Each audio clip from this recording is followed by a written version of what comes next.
Kakak, aku masih tidak bisa mempercayainya.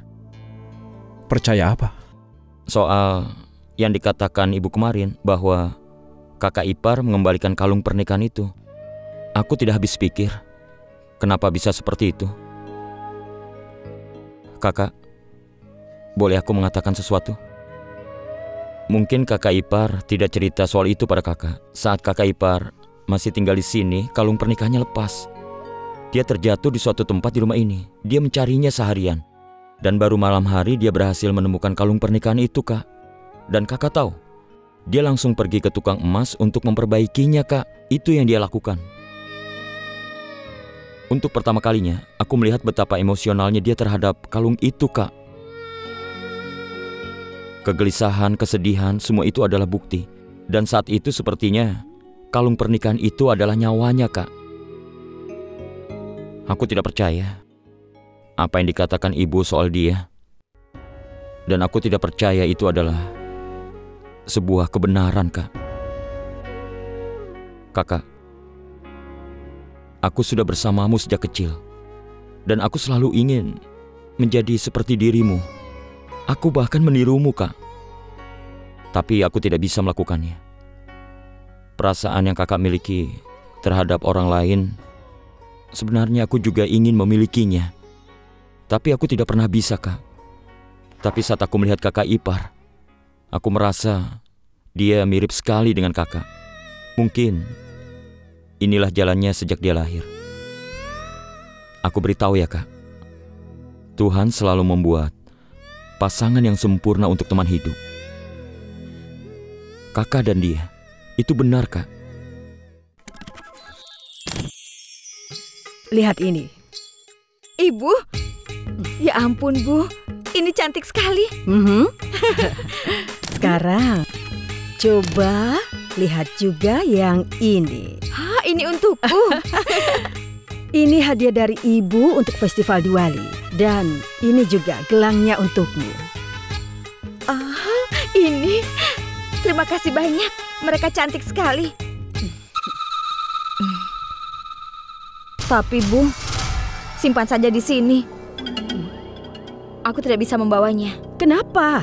Ibu, semua itu tidak akan aman di rumahku. Apa? Karena kalau kami sampai kekurangan uang, nanti Vinod pasti akan menjualnya. Aku akan bicara jujur, Bu. Sejak Archana pulang kembali ke rumah dari rumah mertuanya, pengeluaran meningkat berkali lipat. Dan Ibu tahu bahwa ibu mertuaku, dia ingin menyekolahkan Archana. Untuk itu dia mengatakan banyak hal yang tidak bisa aku ceritakan pada Ibu. Ibu, aku tidak bernilai di rumah itu, Bu. Aku menantu hanya namanya saja. Hanya namanya saja. Ibu, aku sudah memutuskan bahwa aku sebaiknya berpisah dari Vinod saja. Manju, kau jangan bodoh ya. Dengar, baik ataupun buruknya rumah itu adalah milikmu. Karena kau menantu di sana. Apa kau ingin meninggalkan rumah itu? Ibu, bagaimana kau bisa berpikir seperti itu? Kau tidak malu pada dirimu sendiri? Archana yang malang. Kau tahu kan apa yang dialami dan kau bicara buruk tentang dia? Harusnya kau membantunya. Harusnya kau membantu mertuamu untuk mendidiknya. Bukan seperti ini kau malah ingin pergi dari sana. Ibu, sebenarnya ibu ini bicara apa? Ibu tidak apa-apa kan? Apa ibu sedang sakit? Ibu, aku memberitahumu apa masalahku, tapi kenapa ibu malah membela Archana? Bukannya malah mencari solusi yang baik untukku. Dengar ya sayang, ibu sedang memikirkanmu. Kau tahu siapa pemilik rumah yang kau tinggali itu? Atas nama siapa? Ayah mertuaku. Ya. Dan sekarang ini umurnya 65 tahun. 5 atau 6 tahun lagi dia pasti akan mati. Siapa yang akan mendapatkan kekayaannya? Vinod. Lalu siapa yang akan dapat rumahnya?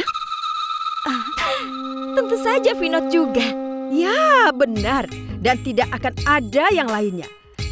Karena Farsha sudah meninggalkan rumah saat mereka bertengkar. Vaishali juga akan menikah. Jadi siapa yang tersisa? Tentu saja hanya Vinod. Jadi Vinod yang akan mendapatkan semuanya. Dan apapun yang menjadi milik Vinod, itu juga akan menjadi milikmu. Iya, Bu. Aku mengerti sekarang. Tapi, Bu, bagaimana dengan Archana? Bagaimana, Bu? Ibu akan jelaskan padamu semuanya. Ayo, sekarang duduk dulu. Ibu akan cerita. Dengar, bagaimanapun caranya, kau harus tunjukkan pada ibu mertuamu dan ayah mertuamu kalau Archana tidak sendirian. Bahwa ada orang yang memikirkannya. Bahwa setelah kematian mereka, Archana akan tetap tinggal di rumah itu dengan sangat nyaman. Kalau mereka tidak mempercayai itu, mereka akan memberikan separuh dari kekayaan mereka kepada Archana. Untuk itulah kita harus menghentikannya. Rumah itu milikmu dan kau harus mendapatkannya. Walaupun untuk itu kau harus menunduk sedikit, lakukan saja. Iya, baiklah. Tapi apa yang harus kulakukan? Apa ibu harus menjelaskan juga padamu? Tentu saja. Dengar,